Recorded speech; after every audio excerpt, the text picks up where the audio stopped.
Hello, everybody. Lynn Furman here, your weight loss and empowerment coach. And here in Pennsylvania, it is starting to get chilly. Well, chillier than what it was. I mean, I feel like we haven't had much of a fall here in Pennsylvania, and now we're finally starting to. I mean, it's like still 50s, 60s. Nights are down in the 40s, but it's better than like the 70s, 80s that we were having when it was still fall. So, are you ready for this?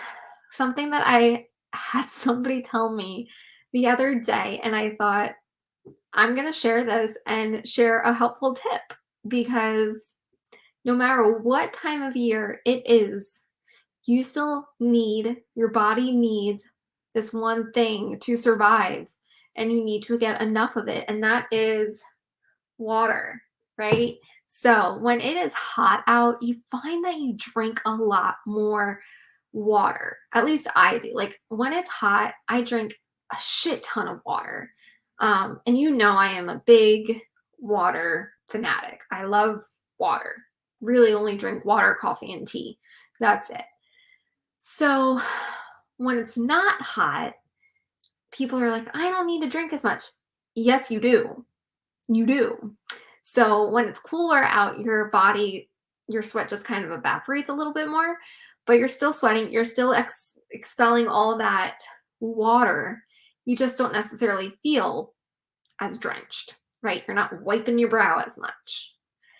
So when you don't feel like drinking cold water because it's cold outside, I'd rather usually grab a cup of tea, but it does not necessarily have the same effects, right? You just need the plain water.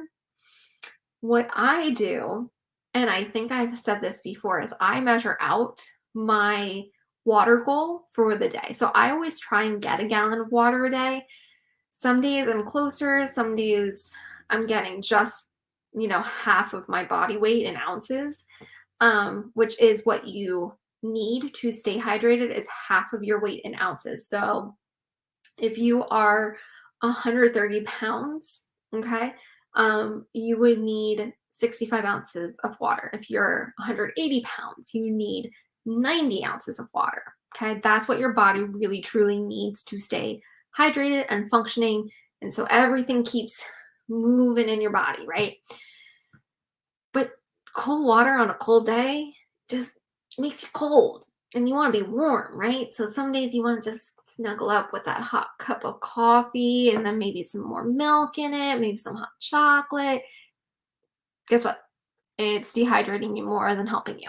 So what I do is I measure out the night before, I set it out, all the water that I want to drink. So then it is at room temperature. Okay. Room temperature water goes down so much easier. Okay.